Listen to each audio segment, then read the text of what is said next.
예, 반갑습니다. 자, 1, 2월달 이제 기본 강의를 맡게 된 이율인데, 제가 맡은 강의는 법, 그 다음에 정치, 그 다음에 교육론 세 과목입니다. 물론 이제 특강에 올라 있는 걸 보면, 뭐, 경제도 했고, 사회문화도 하기도 했고, 뭐, 잡다하게 많이 하는데, 이거는 제가 학교에서도 그렇게 강의를 하거든요.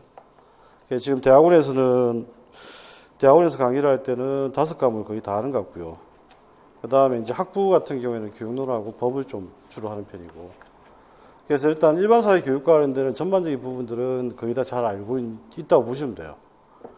그래서 일단은 지금 초수분들이 되게 많으신데, 일단 한 가지 먼저 말씀드리고 싶은 건 올해 합격이 다 목표가 맞으시죠? 설마 뭐 2년을 하겠다, 3년을 하겠다 그런 거 없죠. 그러면 이제 올해 만약에 합격을 하시겠다 마음을 먹으시면 이건 전략적으로 접근해야 됩니다.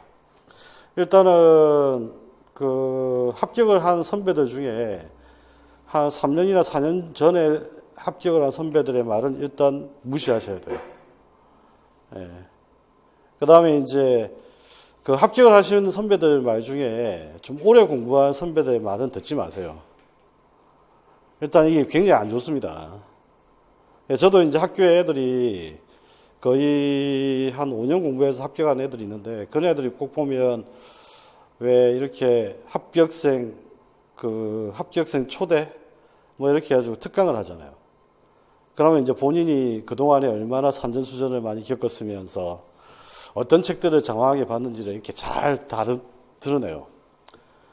그런데 임용시험은 결과만 이야기하면 이거 책을 많이 본다고 합격을 빨리 하진 않아요.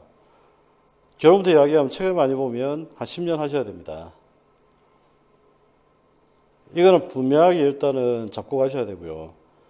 그래서 일단 1년 만에 만약 합격을 하시겠다고 마음을 먹었으면 시험을 일단 전략적으로 접근하셔야 돼요. 지금 저희들 2차 강의가 진행되고 있는데 똑같은 입장이었어요. 올해 4학년이었고 올해 어쨌든 그 친구는 또 일반 사회 교육도 아니야. 일반 사회 교육도 아닌데 지금 1월 달부터 와서 공부를 해서 올해 경기도에서 시험에 합격을 했거든요. 지금 2차를 지금 준비하고 있고, 그 다음에 그 전에도 이제 비슷한 사례들이 있어서 서울에서 합격한 친구가 있었는데 지금 이제 2차 준비하는 친구들 봐준다고 지금 위에 올라와 있고요. 다음에 뭐 기회가 되면 합격생들을 잠시 불러다가 어떻게 공부를 했는지 잠시 한번 들어보는 것도 방법이 될 텐데, 일단 결론부터 이야기를 하면 일단 전략적으로 우리가 접근해야 되는데, 전략적으로 접근을 할 때는 반드시 계획을 좀 잘 세워야 됩니다. 그런데 이 계획을 잘 세울 때 어떻게 세우셔야 되냐면, 학원에 와서 이제 이런 분들 계세요. 1, 2월 달에 1회독을 한다. 그러면 이제 1, 2월 달에 와서 이제 대본다 보면 공부할 마음이 굉장히 뜨거울 때입니다. 그죠? 그러니까 1, 2월 달에 나 이제 모든 걸 좀 거의 한 90%를 완벽하게 마스터를 하고, 그렇게 한 다음에 3, 4월 달부터는 확인을 하면서 뭔가 이제 공부를 해야지. 그래서 3, 4월 달 가면 또 이제 완벽하게 마스터가 목표입니다. 그런데 그렇게 접근을 하시면 1, 2월 달하고 3, 4월 달의 공부는 100% 실패해요. 이걸 지금 1년 과정으로 이제 만약에 가고 학원에서 만약에 수업을 듣는다고 하시면 1, 2월 달, 3, 4월 달 목표가 달라야 돼요. 그래서 1, 2월 달에 목표가 있어야 되고 3, 4월 달에 목표가 있어야 되고 5, 6월 달에 목표가 있어야 돼요. 그래서 1, 2월 달에 내가 뭐 어디에 집중을 할 것인지를 일단 확인해야 되고, 3, 4월 달은 어디에 집중을 할 것인지, 5, 6월 달은 어디에 집중을 할 것인지, 이렇게 해서 집중을 해야 되는 부분들 전략적으로 이제 하나씩 쌓아가면 나중에 이제 7, 8월이나 9, 10월 달 되면 문제를 풀어보면 적응을 하시거든요. 그런데 이게 1, 2월 달, 3, 4월 달 목표를 똑같이 가져가면 거의 똑같이 실패할 확률이 굉장히 높아져요. 그래서 일단은 이제 그렇게 절대 하지 마시라. 그래서 거기 보시면 1, 2월 달에 기본 강의 목표는 중요 기본 및 주요 개념을 습득해 자유롭게 말할 수 있다. 이게 목표입니다. 1, 2월 달에는 책을 그냥 많이 읽으세요. 그러니까 자료를 제가 나눠드렸는데 제가 중요하다고 말씀드리는 걸 꼭 말씀드릴 겁니다. 그 다음에 이건 외우실 필요가 없습니다까지도 말씀을 드릴 거예요. 그럼 여러분들은 제가 말씀드린 것 중에 별표를 치고 꼭 외우라고 하는 것만 집중적으로 하시면 돼요. 그 다음에 나눠드렸던 자료들은 제가 볼 때는 한 회독수를 자료를 좀 빨리 달라고 제가 말씀드렸는데 한 3주 내에 일단 모든 자료는 다 나올 겁니다. 1, 2월 달에 한 자료가. 그럼 여러분들은 회독수를 최소한 한 5번을 돌리신다 생각하시면 돼요. 근데 5번을 돌릴 때 외우려고 덤벼들면 절대 안 됩니다. 그러니까 암기하려고 이제 덤벼드는 순간에 이제 무슨 일이 발생하냐면 공부가 이제 힘이 들어져요. 공부가 힘들기 시작합니다. 재미도 없고. 그 다음에 처음 공부하는 분들은 특히나 낯설잖아요. 낯선데 이걸 무조건 암기하려고 달려들면 이게 진짜 거의 힘들어요. 그럼 그때부터 어떤 일이 발생하냐면 공부가 재미없고 힘든 일로 바뀝니다. 그런데 실제로 이제 이렇게 말하면 재수없다고 하실 수도 있는데 공부가 그렇게 힘들고 재미없는 일은 아니에요. 제가 말씀드리고 싶은 건 여러분들 공부 잘못하셔서 그래요. 초등학교 때부터 중학교, 고등학교 동안 계속해서 죽자고 암기하는 것, 책상에 앉아서 이제 그렇게만 공부를 하시다 보니까 공부가 재밌다는 걸 느끼지 못하잖아요. 그러니까 공부라고 하는 걸 조금은 재미를 느껴가면서 그 다음에 이제 어떤 식으로 단계를 밟아서 공부를 해야 되는지만 그냥 따라와 주시면 좋을 것 같아요. 그래서 일단은 1, 2월 달은 거기에 했던 대로 암기라는 이야기는 절대 없습니다. 그냥 일단 용어를 무조건 익히세요. 제가 그냥 채권에서 뭐 불법행위하면 정확하게 쓰지를 못해도 상관없어요. 일단 불법행위가 어떤 느낌으로 있는지만 정확하게 아시면 돼요. 그 다음에 그 불법행위에 사용되는 맥락만 아시면 돼요. 공부를 할 때 맥락이 굉장히 중요합니다. 암기를 하실 때 맥락을 거의 신경 안 쓰고 암기를 하세요. 다 아는데 왜 시험에 떨어지냐면 그 개념이 사용되는 맥락을 몰라서 떨어져요. 그러니까 무조건 암기한 친구들은 그 개념이 사용되는 맥락을 잘 몰라요. 그러니까 자기가 아는 거 적고 나와요. 그러니까 주관식인데 찍고 나오죠. 객관식을 찍는 건 좀 이해가 돼요. 사진 선다니까. 그런데 주관식을 왜 찍냐 말이지. 이유는 뭐냐? 맥락을 모르니까 찍고 나오죠. 답이 정확하게 잘 이해가 안 되니까. 그래서 일단은 맥락을 우리가 이제 제가 계속 강조해 드릴게요. 맥락을 강조해 드릴 거예요. 그래서 그걸 꼭 유념을 하셔가지고 1, 2월 달에 체크를 하시고 제가 필요 없다고 하는 이야기들은 그냥 가볍게 보고 넘어가면 됩니다. 입에 용어만 익혀 두시면 돼요. 내가 쓰는 말은 아니더라도 입에 용어만 익혀 두시면 크게 문제는 없습니다.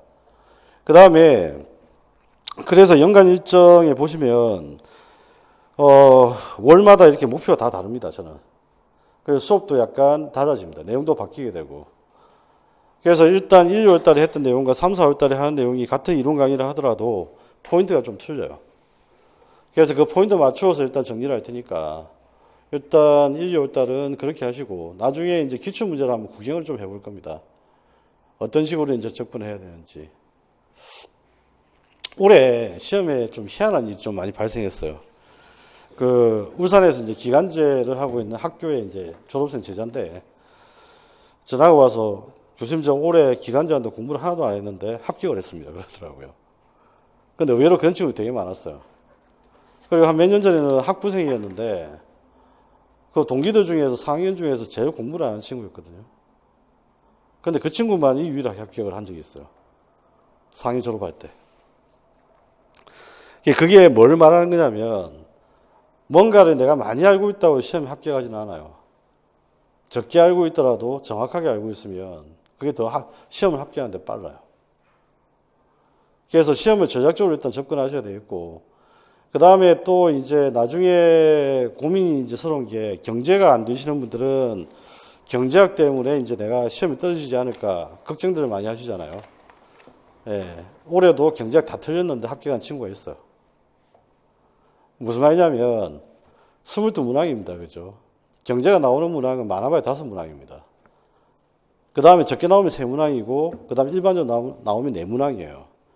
근데 자기가 자신 없으면 거기서 한 문항만 맞추고 3문항 포기해도 상관없어요. 다른 데서 다 커버를 하면 되니까. 그러니까 전략을 세울 때 나중에 가면서 내가 합격을 위해서 어떻게 전략을 세워야 될까 그렇게 해야 됩니다. 근데 이게 시험인데 내가 모든 걸 다 알아야지라고 하는 순간 이제 그때부터 공부는 진짜 힘들어져요. 그래서 사례들이 충분히 나와 있는 사례들이 있으니까 거기 초점 맞추고 꼭 대비를 좀 하시면 좋을 것 같고요. 그 다음에 이제 3, 4월 달에는 중요 일반화하고 습득을 이해를 하는데 공부를 하실 때 사회학 공부는 기본적으로 독립변수, 종속변수의 관계 문제예요.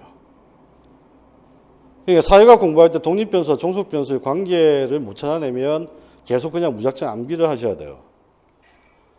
그래서 이것도 역시 저하고 연습을 좀 많이 하셔야 됩니다. 독립변수, 종속변수 문제. 그리고 여러분들 이제 임용 준비하시다 보면 교육학도 이제 광범위하게 하시잖아요. 그죠? 근데 교육학 공부할 때도 독립변수, 종속변수 나눠서 하면 편해요. 그런데 그걸 지금 이제 책을 읽었는데 이게 독립변수인지 종속변수인지 잘 모르잖아요. 그럼 무조건 암기를 해야 돼요. 그러면 이제 가뜩이나 지금 이제 분량도 많은데 도대체 어느 범주에서 어떻게 내가 정리를 해야 될지 감이 안 잡혀요. 그래서 반드시 독립변수, 종속변수 연습을 좀 해야 되고요. 그 다음에 5, 6월 달 되면 이제 기출 분석을 좀 할 겁니다. 보통 보면 이제 수험생들이 기출을 보라고 이러면 기출을 이제 확인만 합니다. 기출한테 인사를 하는 거죠. 아, 여기에서 시험 문제가 나왔구나. 요걸 이제 대부분 다 분석이라고 생각하세요. 근데 그 분석 아닙니다. 예측이죠. 분석까지 제대로 하려면 예측을 해야 돼요. 그 다음에는 이제 어떤 흐름에서, 이 맥락적인 흐름에서 그 다음에는 어떻게 추려야 될 거다. 라고 하는 것들이 이제 되어야 이게 기출 분석이 돼요. 그래서 이제 대부분 다 보면 수험생들 중에 실수하는 친구들이 어떤 친구들이냐면 작년에 나왔지? 그럼 올해 안 나올 거야. 일단 제낍니다. 근데 그렇게 하는 순간 떨어집니다.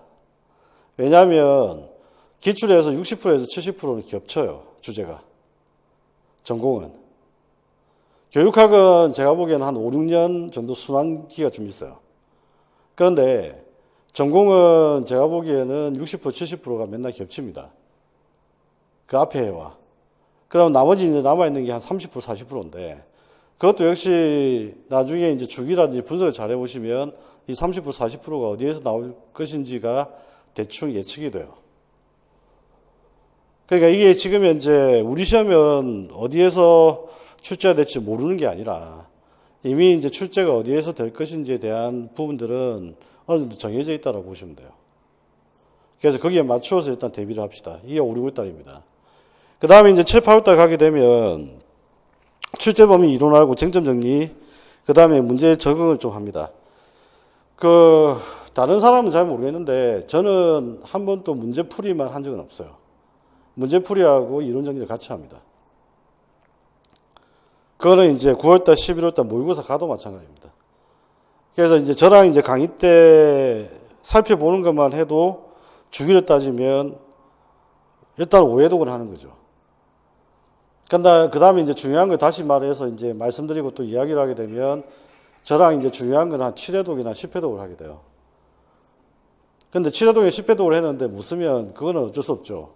그건 저도 어떻게 할 수가 없어요.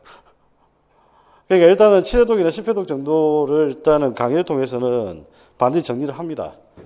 그리고 나중에 이제 교재가 3, 4월 때 나오게 되면 저는 교재를 앞뒤로 계속 왔다 갔다 해요. 왜냐하면 앞뒤로 유기적으로 연결되는 개념과 개념의 관계들이 있기 때문에. 그래서 그것들을 일단 활용을 해서 할 테니까 일단 그것들을 좀 잘 이해를 하시고 최소한 6회독에 7회독 정도를 하게 될 거다. 그 다음에 세 번째 보시면 온라인 특강이 지금 뒷페이지 보시면 3페이지 한번 봅시다. 거기 보면 이율 테마 스타일 특강에서 사회과 교육론에서 개론서 강의부터 쭉 다 했습니다. 이게 지금 이제 인터넷에 올라져 있습니다. 그래서 여러분들이 이 중에서 두 과목을 이제 신청해서 들을 수 있는 요건이 되죠. 그래서 필요하신 분들은 이 중에서 자기가 선택해서 들으시면 돼요. 들으시면 되는데 일단 결론부터 이야기를 하자면 개론서가 쭉 나와 있긴 한데 세상에서 시험에서 제일 좋은 책은 뭐냐면 한 시험을 커버를 할 때 한 80%, 90%를 커버하는 책이면 좋은 책이에요. 100%를 커버하는 책은 세상 어디에도 없습니다. 그런데 우리 지금 전공 같은 경우에는 한국인의 법과생활은 제가 보기에 시험을 커버할 수 있는 비중이 한 30%예요. 그러니까 한국인의 법과생활 기본서 삼는 순간 한 30%밖에 커버가 안 된다고 보시면 됩니다. 그래서 이런 것들은 아예 이제 제가 잡지를 않죠. 이건 그냥 특강을 돌려서 시험에 나올 것만 한번 살펴보는 정도입니다. 그 다음에 정치학 같은 경우에는 더 심합니다. 정치학 같은 경우도 한 40% 정도밖에 안 됩니다. 지금 서울대 정치학 이해책이 심판이 나왔어요. 그죠? 작년에 이걸 제가 특강을 했었는데 서울대 정치학 이해책의 심판에 보면 지금 우리가 쓸 수 있는 거는 정당제도, 선거제도, 그 다음에 정부 형태 이 세 가지밖에 없어요. 사실은. 그러면 이제 우리 주제가 지금 거의 한 10가지가 넘는데 주제가 한 3가지 정도 된다면 한 40% 정도 커버된다는 이야기예요. 예, 그래서 애초에 책을 제가 만들 때 저는 책을 인터넷에서 어디서 긁어서 쓰지 않습니다. 이 동네에 이제 책을 쓰시는 분들, 많은 분들은 대부분 다 긁어 쓰던데, 저는 그렇게 쓴 적이 없어요. 제가 직접 이렇게 제가 말을 제 언어로 씁니다. 책을. 근데 책을 쓸 때, 일단은 제가 참고한 책들은 시중에 나와 있는, 개론서도 있지만, 대부분 다 보면 논문들을 많이 참고를 해요. 그래서 특히 정치학 같은 경우에는 논문에서 다뤘던 주제들이 많이 출제가 된 편이거든요. 생각보다. 그 다음에 이제 최근의 경향 중에 좀 하나가 교육론이 약간 좀 그래요.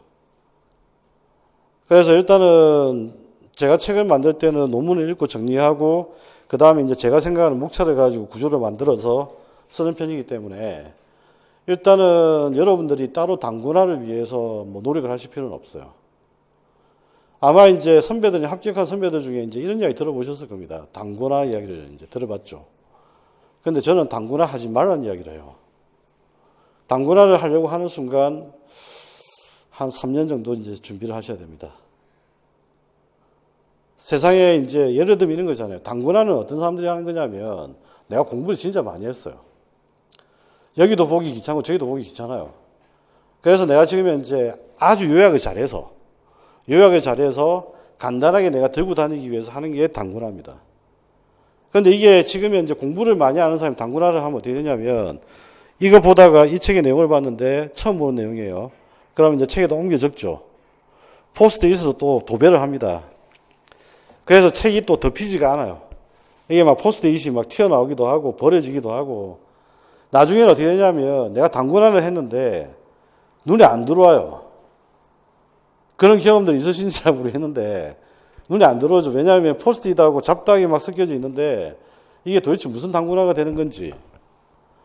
그러니까 지금 이제 많은 수험생들이 단권화라고 이야기하는 건 제가 보기에는 복사입니다. 복사.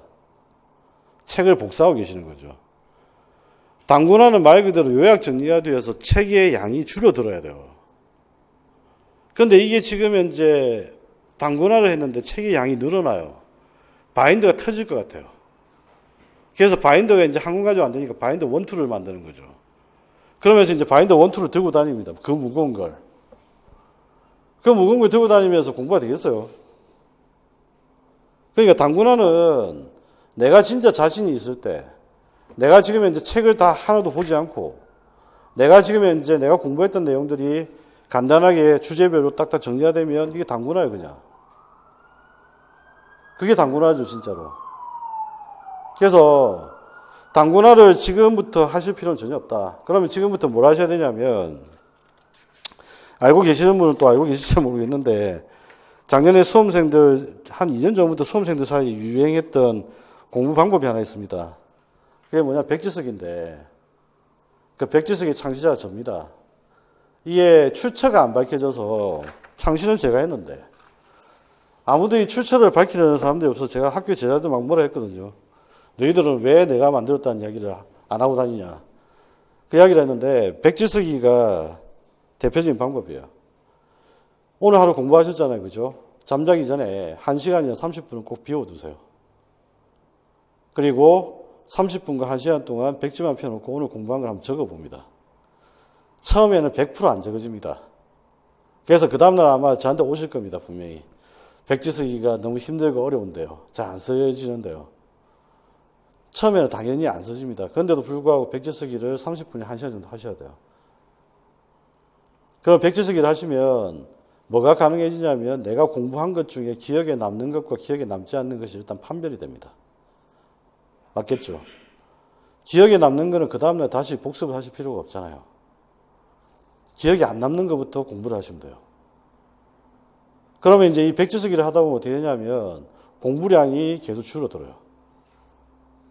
그러니까 공부를 하실 때 1, 2월달은 상관이 없지만 3, 4월달, 5, 6월달 가면 가서 여러분들 어떻게 하셔야 되냐면 중요한 것과 중요하지 않은 것 이걸 구별하면서 공부해야 되고 그 다음에 내가 아는 것과 모르는 것을 구별하면서 공부를 해야 돼요. 그러면 중요한 것과 중요하지 않는 것, 아는 것과 모르는 것을 구별을 어떻게 할 거냐. 당연히 백지쓰기를 하다 보면 자연스럽게 그게 얻어져요. 그런데 이게 만약에 안 하고 책만 계속 보시잖아요. 그죠? 책만 보시면 어떻게 되냐면 공부량이 안 줄어들어요. 왜?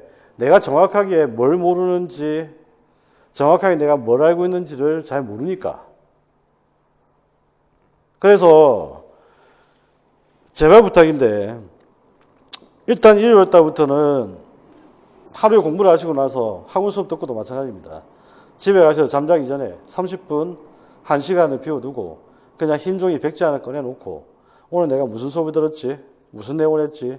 처음에 키워드부터 한번 적어봅니다. 근데 어떤 단어가 기억이 안 나요. 그러면 그 단어는 반드시 바로 찾아보시는 거예요. 네, 그렇게 하시면 좀 더 공부가 효율적으로 됩니다. 그래서 백지 쓰기는 여러 가지 이점이 있어요. 내가 지금 현재 공부를 하고 있는 것, 이거 내가 잘 쓸 수 있는지도 확인할 수 있고, 그 다음에 중요한 것, 중요하지 않는 것, 그 다음에 아는 거, 모르는 것, 이거 구별할 수 있는 대표적인 방법이거든요. 그래서 꼭 하시라. 그래서 이거는 제가 계속 중간중간마다 물어볼 겁니다. 백지 쓰기는 하고 계시냐? 안 하고 있냐? 이러면 그 다음 주부터 검사를 할지도 몰라요. 날짜를 적어서 꼭 백지 쓰기를 한 거 들고 와봐라. 그래서 반드시 꼭 실천하실 수 있도록 습관을 들이시기 바랍니다. 자, 그래서 그렇게 대비를 좀 하시면 되고요. 그 다음에 이제 3주차부터는 목요일 저녁 시간에 질문과 답변 시간이나 상담이나 복습 시간을 좀 할 겁니다. 그래서 미리 저한테 이야기를 하시면 제가 목요일 저녁 시간에 뭐 궁금한 거, 그 다음에 뭐가 안 된다 이러면 제가 다시 설명해 드릴 수 있습니다. 예. 뭐 심지어는 교육학도 설명할 수 있습니다. 제가 강의를 안 한다 뿐이지. 믿을지 안 믿을지 모르겠는데 작년에 그 교육과정 문제하고 그것도 제가 찍었어요, 마지막에. 비고치기 문제를. 그러니까 실제적으로 일단은 여러분들이 지금 하고 있는 거 어떤 부분도 상관없으니까 분야는 가릴 게 없으니까 그냥 목요일 날 공부를 하시다가 뭐가 좀 이해 안 되면 경제든 사회문화든 교육론이든 과목 가릴 것 없이 그냥 들고 오시면 됩니다. 예. 예전에 제자들이 제 별명을 하셨는데 그때 별명이 뭐냐 주크박스였거든요. 툭 치면 나온다고. 툭 치면 답이 나온다고 해서. 그러니까 일단은 가져오셔서 그때부터 질문하고 답도 하고 공부가 좀 잘 안 되시면 좀 이야기를 하고요. 지금 공부 방법을 좀 잘못 잡으면 1년 농사가 허투루 갑니다. 그러니까 일요일 달에 조금 안 되는 것들은 계속 상담을 하셔가지고 정리를 좀 잘 할 수 있도록 그렇게 합시다. 자, 그 다음에 이제 마음가짐은 따로 말 안 해도 되겠죠. 예. 근데 중요한 거는 마음은 뜨겁게 하는데 몸과 손은 좀 더 유연하게 움직일 수 있도록 하시기 바랍니다. 공부하실 때 몸이 경직돼 가지고 있잖아요. 막 손가락이 힘들어야 있고 막 암기를 하겠다는 열정을 불태우면서 노트에 연습장에다 막 암기 이렇게 적어가면서 외우고 그 사실 지금 그렇게 하시면 1년 공부를 할 수가 없어요. 그래서 일요일 때 저랑 공부하실 때는 긴장을 하시되 좀 많이 읽자. 지금은 많이 읽고 그 다음에 입에 많이 붙이고 이거부터 일단 하는 겁니다. 아시겠죠? 그 다음에 키워드를 꼭 기억하시고 그래서 키워드는 계속 말씀을 드릴 테니까 그대로 따라와 주시면 됩니다. 그 다음에 이제 목차미 학습 영역이 쭉 나와 있는데 일단 한번 구경 좀 해봅시다. 법의 기초 파트라고 이제 나와 있습니다. 그죠? 거기에 보면 이제 법의 의미하고 그 다음에 법의 이념이 첫 번째 1절에 들어가 있어요. 최근에 법의 기초 파트는 시험에 안 나오다가 최근에 계속 나오는 파트입니다. 그래서 일단 여기서는 뭘 알아두셔야 되냐면 법과 도덕, 그 다음에 관습법이 어떻게 되는지를 알아두셔야 돼요. 법과 도덕의 구별, 그 다음에 관습법. 1절에서는. 그 다음에 이제 법의 이념은 이거는 사실 좀 교양으로 좀 알아두셔야 됩니다. 그래서 어떤 측면이냐면 많은 부분을 이해하기 위해서 좀 알아두셔야 돼요. 예를 들면 한번 봅시다. 우리가 법의 이념의 가장 기본적인 거는 알고 계실 텐데 정의 놓아야 된다. 알고 계시죠? 그 다음에 법의 이념 중에 법은 실질적인 정의를 추구하기 때문에 한목적이어야 된다. 그 다음에 법 생활은 법적으로 안정감이 있어야 된다. 이게 법의 이념입니다. 그죠? 그런데 제대군인 가산점 판결을 보시면 아시겠지만 제대군인 가산점을 두고 있는 이유는 이 세 가지 중에 어디라고 생각하세요? 정의 같아요? 한목적성 같아요? 법적 안전성 같아요?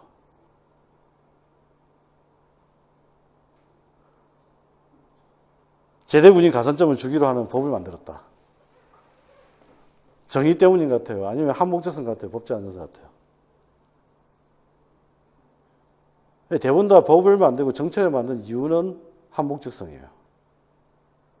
판단의 기준도 한목적성이에요. 그러니까 실제로 어떤 맥락에서 이게 쓰이는지를 알아야 써먹는 거죠. 그걸 모르면 아무 의미가 없습니다. 그러니까 우리가 헌법재판소 판결이든 그 다음에 일반적인 민사 판결이든 이걸 이해를 하려면 정의와 한목적성과 법적 안전성이 실질적으로 어떤 맥락에 쓰이는지를 이해를 하셔야 돼요. 그걸 일단 먼저 하셔야 됩니다. 그죠? 정의로워야 된다라고 하는 것 때문에 상속에서 아무도 상속을 절대 못 받는 사람이 없어야 된다. 이런 게 민법 규정에 들어가는 거예요. 이것도 정의의 문제거든요. 그러니까 우리가 이제 법의 이념의 파트에서 그냥 공부가 끝나는 게 아니라 실제로 모든 법 영역에서 이게 그대로 반영되고 있고 실현되고 있다는 거예요. 그 다음에 이제 세 번째, 법의 적용과 해석입니다. 그죠? 법의 적용과 법원과 법의 체계. 2절입니다. 2절. 법원과 법의 체계는 자연법하고 실전법에 대해서 이해를 좀 잘 해두셔야 돼요.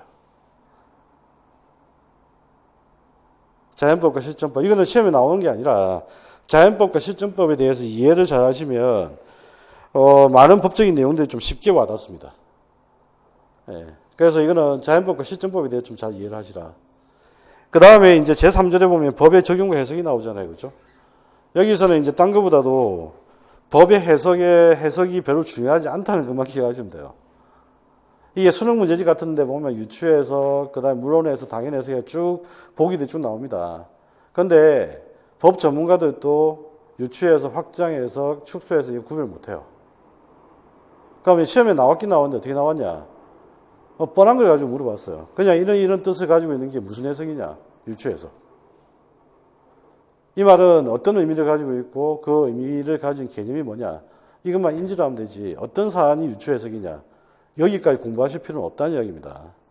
그냥 머리 싸매고 어떤 사안이 유추해석이 확장해석이냐 이거 백날 해봐야 시험에 하나도 도움이 안 된다. 절대 하지 마시길. 그 다음에 이제 네 번째 법률관계인데 이건 배경적 지식이라서 별로 크게 의미는 없습니다. 이거는 모든 법의 가장 기본은 뭐죠? 법률관계입니다. 한번 우리가 통합적으로 접근해 볼까요?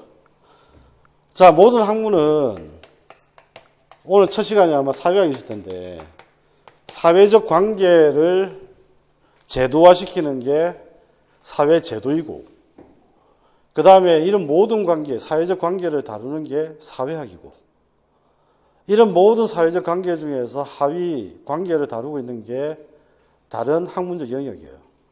그럼 사회적 관계 중에 법률 관계를 다루는 것은 법학이죠. 그죠? 사회적 관계 중에서 교육적 관계를 다루는 건 뭐예요? 교육학이죠. 사회적 관계 중에 경제적 관계를 다루는 건 뭐죠? 경제학이죠. 그러니까 이 모든 관계를 다루는데 그럼 한번 물어봅시다. 이 관계는 어떤 내용으로 구성되어 있나요?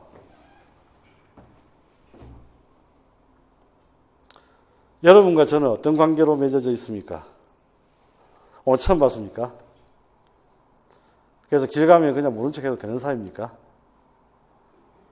아니면 오늘부터 우리는 친해져야 됩니까? 어떤 관계죠? 교수와 학생의 관계? 교수와 학생의 관계도 맞죠. 그런데 채권 채무 관계도 해요. 그렇잖아. 여러분들 지금 현재 돈을 지불하셨고 저는 거기에 대해 채무를 이행할 것도 있습니다. 그런데 그 밑에 인간적인 관계로 보면 좀 전에 말씀하셨던 선생과 학생의 관계가 있습니다. 그럼 선생과 학생의 관계에서는 선생이 때로는 지도를 해야 되고요. 뭔가 요구를 해야 되고요. 이런 관계들이 맺어져 있어요. 그런 관계들이 전부 다 뭐냐면 사회적 관계입니다. 이 중에서 우리는 법학을 배우는데 법학은 당연히 이 중에서 법률 관계를 배워요. 그런데 우리가 예전에 드라마 중에 보면 넌 선생이고 나는 학생이야 뭐 이런 드라마 있었습니다. 그죠?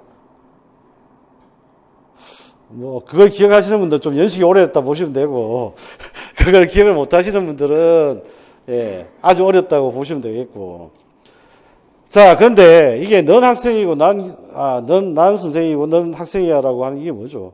지위입니다, 지위. 그러니까 이게 모든 관계 속의 내용은 관계라고 해서 여러분은 뭐가 떠올라야 되냐면 바로 지위가 떠올라야 되고요. 바로 역할이라고 하는 게 맥락적으로 떠올라야 돼요. 바로. 이게 공부를 한 사람은 바로 떠올라야 돼요. 아, 관계구나. 그러면 지위와 역할이네. 저 두 사람은 어떤 관계지? 부부 관계? 그렇지. 그러면 남편의 지위와 남편의 부인의 지위가 있겠구나. 그럼 남편의 역할이 있고 부인의 역할이 있겠구나. 법률관계 마찬가지죠. 여러분과 저는 채권자 채무자라고 했잖아요.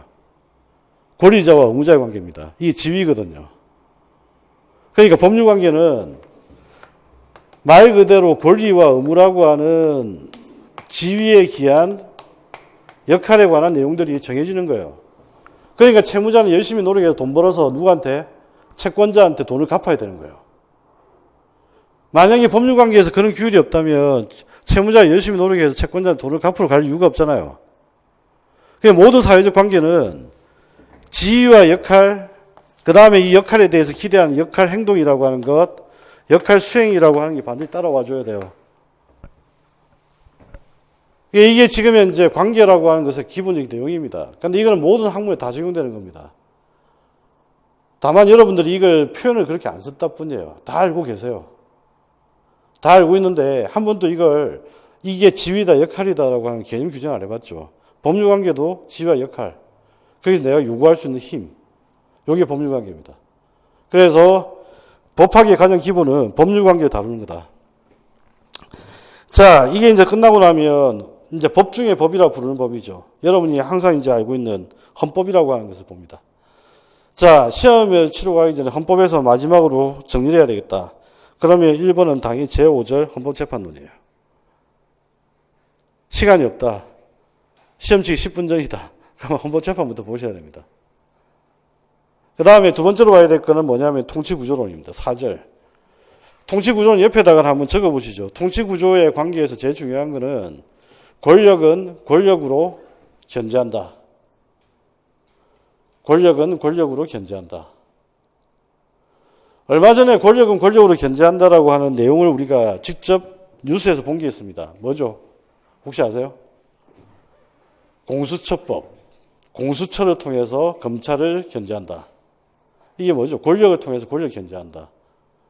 그러니까 통치구조에서 제일 중요한 건 뭐냐면 권력 간의 상호 감시와 견제를 하도록 하는 거예요. 이게 통치구조론의 핵심이에요. 딴 건 다 볼 필요 없어요. 통치구조론에서는 무조건 권력 상호 간에 어떤 견제, 감시 수단이 있는지 이것만 집중적으로 정리를 하시면 돼요. 그 다음에 이제 세 번째 보면 기본권 강론이 나오는데 기본권 강론은 기입형. 기입형으로 대비를 좀 하셔야 됩니다. 그래서 우리 사회 생활 중에서 시사적인 기본권이 무엇인지를 아셔야 되고요. 그 기본권의 내용과 명칭만 알아두시면 돼요. 자세하게 공부하실 필요는 없습니다.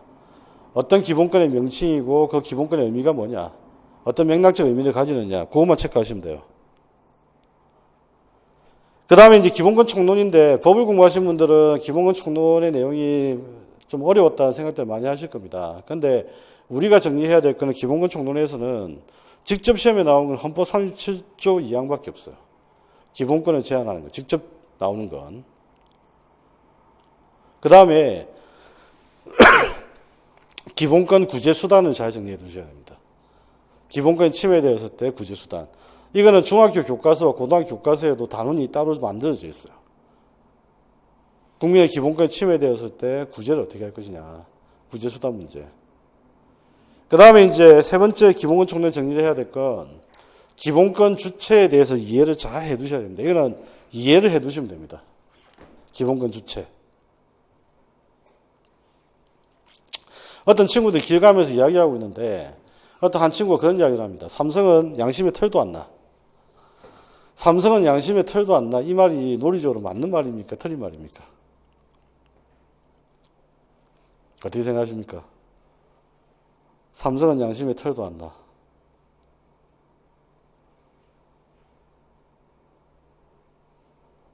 그럼 바꿔볼까요? 방문가가 양심의 털도 안 나. 지금 방문가 계시니까 어떻게 되죠? 이 말이 맞아요? 틀려요? 틀렸죠? 왜 그러냐면 방문각이나 삼성은 법인입니다. 그죠? 법인은 사람이 아니잖아요. 회사. 근데 이 회사가 인간만이 가지고 있을 수 있는 양심을 가집니까? 못 가집니까? 못 가지겠죠. 양심에 털이 났다는 말을 할 수 있나요? 안 되지. 삼성의 대표를 거론해야지. 아니면 삼성의 아들을 거론하든지. 그래서 뭐 지금 현재 양심 털도 안 나. 이러면 되는데, 그래서 우리가 기본권 주체를 따질 때 바로 이 부분입니다. 법인도 기본권의 주체가 되느냐. 외국인은 그러면 기본권이 어떻게 되느냐. 이 문제. 그죠? 그래서 그 부분만 이해를 해 두시면 크게 문제는 없고요. 그 다음에 이제 행정법이라고 하는 파트는 거의 최근에 시험 문제 안 나옵니다. 다만 행정작용 중에 행정처분만 알아두시고 나머지는 그냥 이해만 해두시면 돼요. 행정처분, 행정작용 중에 제2절에. 그 다음에 행정구제는 좀 알아두셔야 됩니다. 어떤 차원에서 알아두셔야 되냐면 기본권 구제 수단. 아시겠죠? 기본권 구제 수단의 의미로 알아두셔야 됩니다.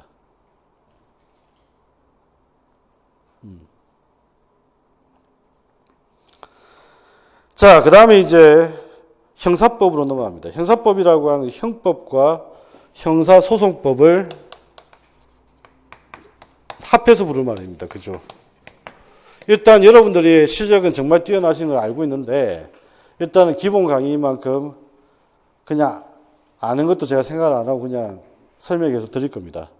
그래서 혹시나 기분 나빠하지 마시고, 여러분을 절대 무시하는 게 아니니까.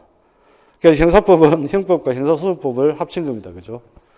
근데 대부분 다 보면 이게 로스쿨에서도 그렇고 법대에서도 그렇고 이게 커리큘럼이 좀 이상해요. 사실 어떻게 되냐면 A라고 하는 범죄자가 있잖아요. 그죠? 행위를 한 겁니다. 그러면 이제 수사기관이 수사를 합니다. 그죠? 그러면 이제 검찰이 보통 보면 기소를 합니다. 검찰이 기소를 하고 나면 이제 형사재판이 개시가 됩니다.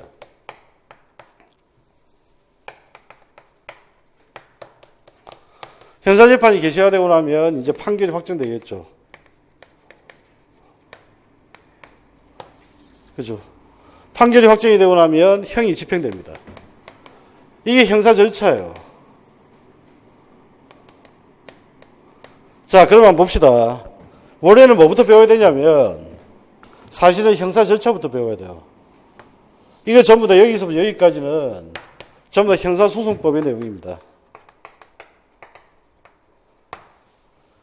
그러면 이제 형법에서 규정하고 있는 범죄하고 형벌은 어디서 의미를 가지냐? 여기 내용이에요. 형사재판에서 범죄가 확정되거든요. 그죠? 범죄가 무엇인지. 그 다음에 범죄가 무엇인지가 확정이 되면 형벌이 부과될 거 아니에요. 그죠? 그러니까 형벌. 이거는 이제 형법의 내용입니다. 근데 여기서부터 여기까지는 전부 절차가 형사소송법이에요. 그러니까 오히려 이제 직관적으로 이해를 할 수 있는 건 사실 소송법부터 봐야 돼요. 사건이 발생했네. 그래서 수사기관이 수사를 하겠구나. 그러고 나서 이제 재판 가면 무슨 범죄가 확정이 되겠구나. 확정이 될 때 뭘 근거로 삼느냐? 형법을 근거로 삼는다. 이렇게 설명이 되는 거잖아요. 그래서 이걸 조금 머릿속에 기억을 해 두시고, 형사법에서 제일 중요한 거는 이 형법이라고 하는 것 중에 언제 범죄가 성립하느냐. 이게 제일 중요합니다. 그래서 거기 보시면 몇 절이죠? 제2절에 보시면 범죄 성립이 있잖아요. 그죠? 이 파트에서 시험이 거의 계속 나오는 부분이니까 정리를 하시고요. 그 다음 제1절에 보면 형법의 기본 개념 나오는데 여기에서는 죄형법정주의를 반드시 알아두셔야 됩니다. 죄형법정주의. 죄형법정주의.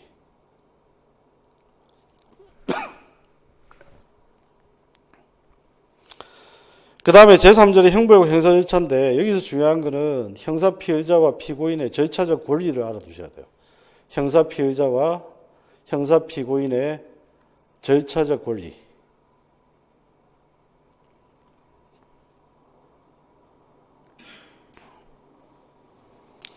자, 여기까지 이제 형사법 이야기입니다. 민사법은 당연히 이제 민법과 민사소송법을 합쳐놓은 거죠.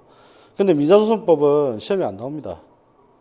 나올 만한 게 별로 없습니다. 그래서 민사법에서는 우리가 특별한 절차들만 좀 몇 가지 체크를 할 겁니다. 가압류, 가처분, 이런 것들만 체크를 하고요. 민사소송 절차는 거의 아실 필요가 없어요. 예, 이건 왜 그런지는 나중에 강의 진행하면서 말씀드리겠고, 어쨌든 제1점 민법 총칙입니다. 민법 총칙이라고 했을 땐 총론이잖아요. 그죠? 공부를 하실 때 총론과 강론을 공부를 좀 많이 해보셨는지 잘 모르겠는데, 앞으로 이제 저랑 공부하실 때는 제가 계속 강조를 할 겁니다. 총론하고 강론을 좀 잘 구별하자. 그리고 그 총론을 잘 이용하면 강론이 쉬워진다. 특히 경제학은 더더군다나 더 그렇습니다. 왜냐하면 총론은, 예를 들면 경제학에 총론이 있다라고 하면 경제학 총론은 경제학의 모든 강론에 적용되는 기본 원리를 설명하는 게 총론이에요. 따라서 민법 총칙이라고 하는 건 민법의 모든 내용을 설명하는 기본 틀을 제공해 주는 게 민법 총칙이에요. 그러니까 민법 총칙이 중요하겠죠. 그래서 시험에서 제일 자주 나오는 건 민법 총칙하고 상속법이에요. 그래서 민총하고 상속법에서 우리가 시험에서 뭐가 나올 건가, 그것만 좀 체크를 하시면 되고, 그 다음에 이제 물권법하고 채권법이 있는데, 물권법하고 채권법에서 내용을 한번 잠시 한번 이야기를 합시다. 물권법은 법을 모르시는 분들 물권법이 와닿지가 좀 많죠. 제가 물어볼까요? 여러분들 물권자입니까? 물권자가 아닙니까? 여러분은 물권자죠. 지금 가지고 쓰고 있는 펜, 그 다음에 가방, 신발, 옷, 이게 전부 다 자기의 소유입니다. 그죠? 그러니까 물권은 물건과 사람과의 관계예요. 물건과 사람과의 관계입니다. 채권은 사람과 사람의 관계입니다. 다르죠, 성격이. 물건과 사람의 관계, 사람과 사람의 관계입니다. 친족법은 뭐 학교에서 강의할 때는 이건 좀 재밌게 합니다. 어떻게 재밌게 하냐면 드라마에 사례 들기도 하고, 그래서 예를 들면 친족이라고 하는 것은 말 그대로 우리가 어떤 한 가족의 범위를 알려주는 거잖아요. 그죠? 그러니까 한번 물어볼까요? 여러분들 얼마나 기본적으로 생각들이 해본 적이 있으신지. A하고 B가 서로 재혼을 했습니다. A의 자식은 C, B의 자식은 D입니다.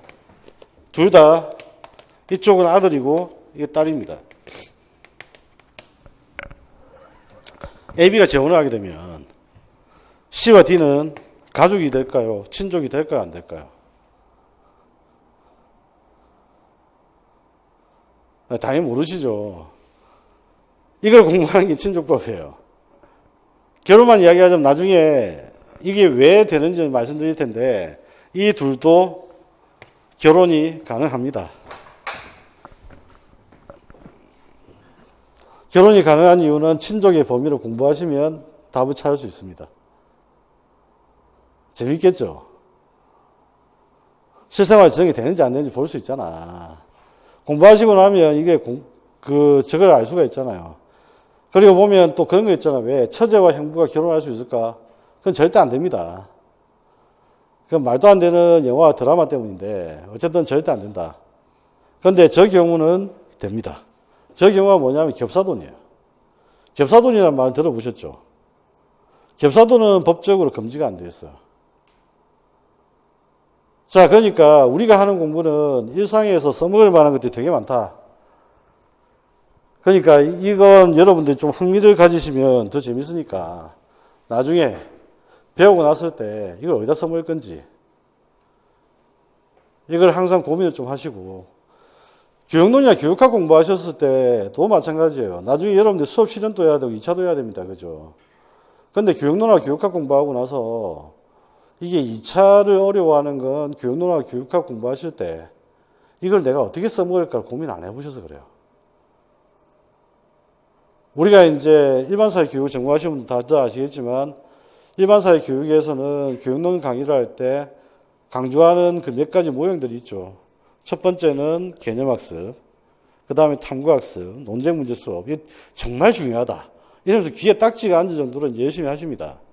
근데 한번 생각해 보시면 개념학습 모형을 자기가 개념을 공부할 때 적용해 본 적이 있으신가요?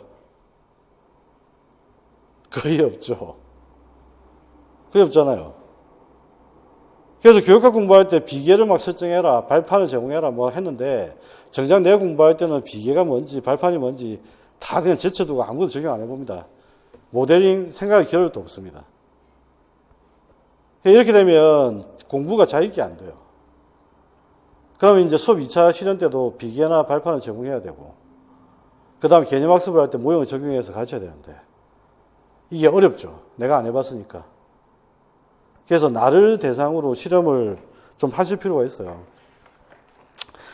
백지쓰기를 제가 그냥 이렇게 머릿속으로 만들어낸 것 같다라고 생각하실 분들이 계실지도 모르겠는데, 실제로 이제 수험생들한테 아니면 임용 준비하는 예비교사분들한테 제가 공부 방법 이야기를 할 때는 대부분 다 제가 저를 상대로 실험을 해요. 뭐 다른 사람 실험할 수 없으니까 제가 직접 실험을 해보는 거죠. 그러니까 실험을 해서 내가 머릿속에 있는 대로 구현이 되면 이거 괜찮은 방법인데 이렇게 되는 거예요. 그러니까 반드시 공부를 하실 때 자기 자신을 실험의 대상으로 삼고 한번 적용을 해보시면 공부가 좀 더 재미있어진다. 그래서 개념학습 하실 때 한번 직접 개념학습 모형 적용해 보시고요. 예. 그렇게 해보시면 훨씬 더 효과적이 됩니다. 자, 그 다음에 이제 마지막으로 사회법입니다. 그죠? 사회법에는 노동법과 경제법이 있는데 경제법은 시험에 안 나옵니다. 오로지 나오는 거는 노동법밖에는 없습니다.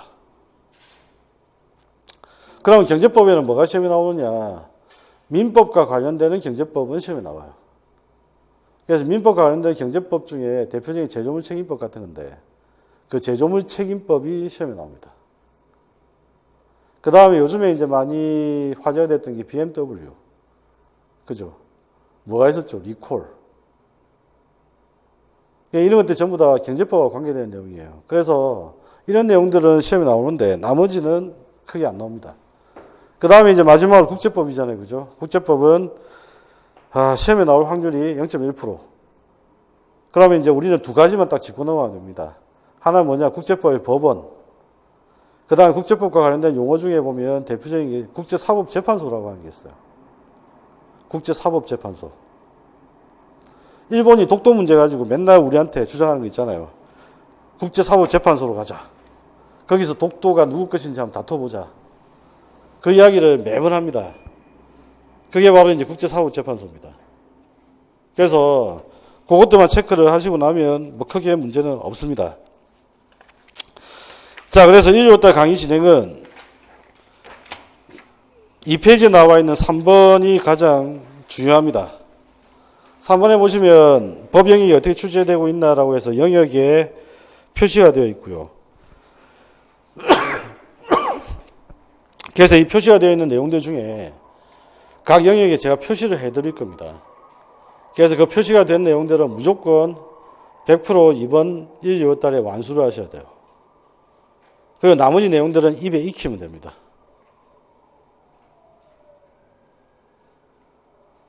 그래서 저의 전략은 복잡하진 않아요. 그냥 일단 중요한 거 먼저 하자. 중요한 것부터 먼저 완벽하게 해놓고 그 다음에 거기다 플러스 알파를 하자. 그런데 이게 중요한 것과 중요하지 않은 거 막 뒤섞여서 짬뽕으로 이것도 하고 저것도 하는 순간 1년 공부가 막 흐트러집니다. 그러니까 일단은 1, 2월 달에 가장 기본적으로 중요한 것만 일단 정리를 할 테니까 거기에는 무조건 집중을 하시고 그 다음에 필요 없다고 하는 것들은 반드시 무시하셔도 됩니다. 용어만 입혀 두시고. 그래서 그건 어떤 기준에 따라서 할 거냐면 그 작업을 3페이지입니다.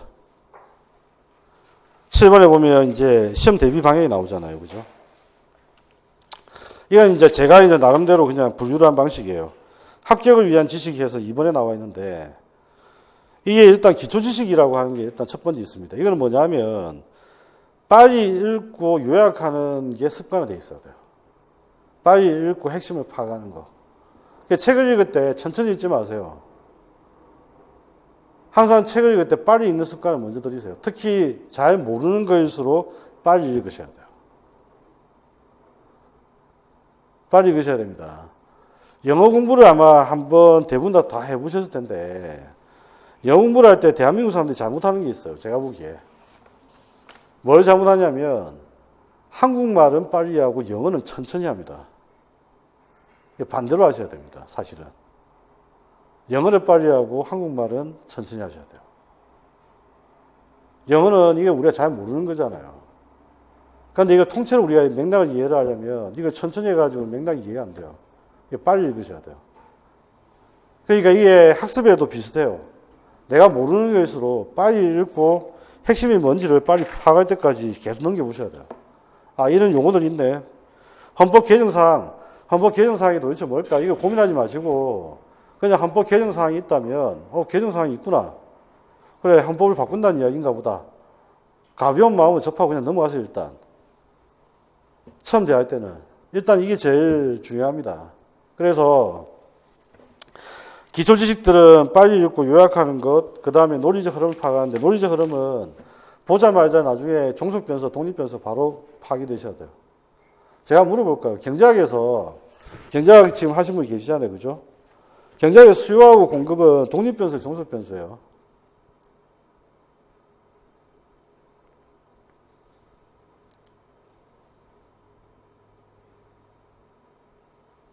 바로 안 나오시죠? 몰라서 안 나오는 게 아니라 한 번도 안 짚어봐서 그래요. 한 번도 안 짚어보니까 이제 어떻게 보면 체계적 정리가 잘 안 되는 거예요. 수요 공급은 기본적으로 종속 변수입니다. 그죠? 독립 변수는 가격이고 가격 이외의 조건이 또 따로 있죠. 예, 나중에 이제 하시다 보면 다 익숙해지십니다. 지금은 그냥 많이 들어두시기 바랍니다. 그래서 일단은 독립 변수, 종속 변수를 파악하는 것, 이게 논리적 흐름입니다. 그럼 한번 물어볼까요? 개론서를 우리가 읽을 때 개론서에서는 독립 변수 먼저 이야기할까? 종속 변수 먼저 이야기할까? 눈치를 빨리 챈다면 종속 변수 먼저 이야기해요. 대부분 개론서 책에 딱 그래 되어 있어요. 종속 변수 먼저 이야기를 열심히 한 다음에 그 다음 독립 변수 이야기를 하나씩 해요. 어떤 이론이 붙는 건 정말 종속 변수 이론은 없어요. 정말 독립 변수 이론이지. 그죠? 근대화 이론은 뭐의 독립 변수일까요? 사회변동. 종속 변수잖아. 근대화 이론은 근대화가 독립 변수잖아. 근대화 사회변동이 어떻게 영향을 줬는지. 정치 발전 종속 변수 같아요? 독립 변수 같아요?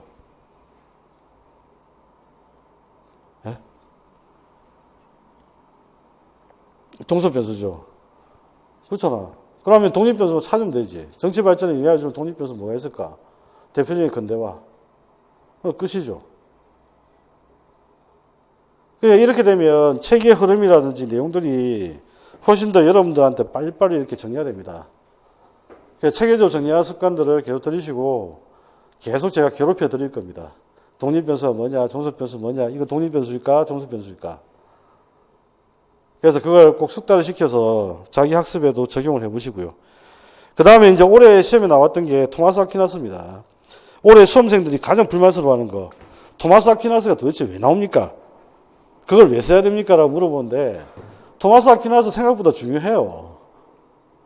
왜 중요하냐면 특히 정치사상에서 제가 강의를 할 때 중세 정치사상은 시험에 안 나오는데 우리가 토마스 아퀴나스가 이야기했던 자연법 사상은 그 딱 한 가지. 그 한 가지는 교양이나 기본적인 지식을 알아두셔야 돼요. 이렇게 이야기를 보통 합니다. 그러면 이제 그거는 당연히 기본적인 것이기 때문에 당연히 시험에 물을 때도 있어요. 그 문제는 전혀 제가 볼 때 이상하지 않아요. 예전에 임금 이런 문제가 좀 이상했지. 빈칸의 기입형인데 임금을 쓰라는 문제가 있었거든요. 나중에 여러분들한테 기출문제 보여드릴 텐데 황당하게 그지 없습니다. 이걸 임금을 쓰라는 문제 진짜 나올까? 나옵니다. 그래서 이런 것들은 기본적으로 해야 되는 것들이라서 우리가 알아둬야 될 것들만 하시면 되고요. 그 다음에 이제 세 번째는 뭐냐면 전문적 지식이 자기 지식이에요. 저는 복잡하게 이야기하는 거 정말 싫어합니다. 그러니까 학교에서 중간고사, 기말고사 쳐도 학생들한테 매번 하는 말이 내한테 너희들 모르는 거 주저리 빡빡하게 채워봐야 학점 절대 안 나간다. 제가 그 이야기 자주 하거든요. 아이들이 모르면 특히나 빈칸을 막 채우죠. 그래서 빽빽하게 채워서 이제 답안지 제출합니다. 물론 이제 정성은 감안해 주는데 중간고사, 기말고사 할 때 저는 답이 틀리면 무조건 틀려요. 정성을 보진 않습니다. 일단 정확하게 썼는지가 더 중요합니다. 그러니까 이게 공부를 만약에 여러분들이 많이 했잖아요. 그죠? 그러면 간단하고 명료하게 한 문장으로 뭔가 다 설명이 돼야 돼요. 여러분들이 책을 한 권 읽었잖아요. 그런데 독후감을 쓰라고 하면 이제 독후감이 막 길어집니다. 그런데 독후감이 아니라 이 책에서 말하고 싶은 걸 한 문장으로 이야기해봐. 라고 누가 물어보면 여러분들이 제대로 읽었다면 한 문장으로 설명이 돼요. 그런데 안 되면 그게 설명이 안 됩니다. 그래서 지금 나중에 여러분들 11월달, 12월달 되면 복잡한 내용이 아주 단순하게 정리가 되어 있어야 돼요. 그래서 뭐는 뭐다라고 딱 단순하게 정리가 되어 있으면 이걸 풀어서도 쓰고 요약해서 쓰기도 하고 자유자재 쓸 수 있다는 이야기입니다. 그러니까 어떤 의미를 그냥 외우지 마세요. 그냥 외우면 까먹습니다. 그런데 그 중에서 중요한 키워드를 가지고 하나 정리를 해버리면 절대 잊어버리지 않아요. 그래, 반복해서 하시면. 자, 그래서 여러분들은 단순화된 형태로 정의된 지식을 가지고 있어야 된다. 그래서 복잡한 내용을 막 풀어서 외울 생각은 절대 하지 마시라. 가급적이면 압축해서, 요약해서, 정리를 해서 항상 정리하는 버릇, 습관, 이걸 항상 들이셔야 됩니다. 자, 시험에 합격하는 마지막 이야기입니다. 저작적 학습인데 일단은 학습 범위는 무조건 좁혀야 됩니다. 가면 갈수록 좁혀나가야 됩니다. 수험생들의 대부분이 실패하는 이유 중에 가장 큰 이유가 시험이 다가오면 다가갈수록 책이 많아집니다. 자, 이제 시험 전날 정리를 해야 됩니다. 그죠? 정리가 안 돼서 울겠죠? 할 게 너무 많아.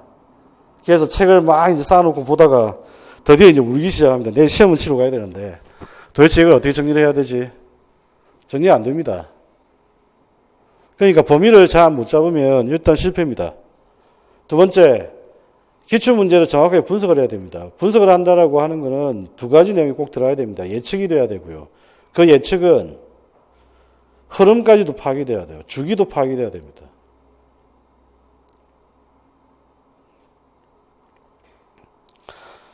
그 다음에 이제 이런 상태에서 반복을 통해서 정리 및 단순화를 하는 건데 제가 말씀드리는 것은 암기를 하지 말라는 이야기는 아니에요. 암기를 해야 됩니다. 그런데 압축되고 명확하고 명료하게 단순하게 정리를 해서 암기를 하시라는 거예요. 통째로 암기를 하지 마시고. 책을 통째로 암기하는 것은 불가능입니다. 그럼 밑 빠진 독에 물 붓기잖아요. 공부는 절대 밑 빠진 독에 물 붓기로 하시면 안 됩니다. 그렇게 하면 실력이 안 되잖아요. 아직도 그런 걸 주장하시는 분이 계시는지 모르겠는데 밑빠진 독에 물 붓기는 20세기 이야기예요. 4차 산업혁명 시대에 무슨 밑빠진 독에 아직도 물을 붓습니까?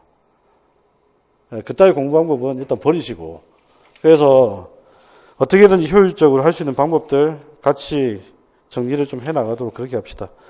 학습 방법은 아까 이야기했던 대로 책은 무조건 한 권 책을 완벽하게 보는 게 제일 중요합니다. 책은 이것저것 보는 게 제일 안 좋은 습관이에요. 그거는 나중에 이제 필요할 때 보는 방법이 있는데 그건 나중에 말씀드리고요. 그 다음에 백지 쓰기 꼭 하셔야 됩니다. 제가 다음 주까지는 수업 시간 때문에 정신이 없어서 아마 체크를 못 할 수도 있는데 3주차부터는 반드시 체크를 할 겁니다. 물어볼 겁니다. 백지 쓰기는 했냐? 안 했냐? 아니면 노트를 만들라. 노트를 만들어도 안 하면 이제 진짜 곤란해지죠. 그래서 꼭 백지 쓰기를 하시고요. 그 다음에 이제 스터디를 반드시 해야 하는가 이 문제인데 저는 개인적으로 강의를 듣는 사람들은 강의를 듣는 사람들끼리 스터디를 하면 좋겠어요. 스터디를 딴 데서 구하지 마시고 딴 데서 구하게 되면 이게 이중으로 내가 시간 낭비가 됩니다. 제가 안 좋은 겁니다. 그 다음에 내가 지금 학원에서 복습도 안 되는데 또 시간을 일부러 만들어서 개론서 스터디라고 막 다닙니다. 그 실패입니다. 왜? 복습이 안 되니까. 시간 안 됩니다, 실제적으로. 그러니까 학원 강의를 이용할 때는 학원 강의를 정리하는 것만 해도 시간이 벅차요. 그런데 거기에다 스터디 넣고 뭐 넣고 하면 그거는 올해 시험을 안 보겠다는 얘기죠. 아니면 공부를 취미로 하거나. 그러니까 그런 일은 절대로 하시면 안 되고요. 가장 효과적인 방법, 효율적인 방법 선택을 해서 거기에 집중을 하시는 게 제일 간단합니다. 그래서 시험 공부는 복잡하면 절대 안 됩니다. 단순 명료해야 되고요. 간단해야 됩니다. 방법 자체가. 그래서 막 복잡하게 공부하시는 분들은 제가 볼 땐 대부분 다 실패해요. 복잡하니까. 그래서 시험 공부는 반드시 단순하게 접근하셔서 단순하게 해결할 수 있도록 그렇게 합시다. 자, 여기까지가 이제 제 잔소리였고요. 잠시 쉬었다가 이제 법의 기초부터 해서 어떻게 체크를 해나갈 건지 내용들 확인해 보도록 그렇게 합시다.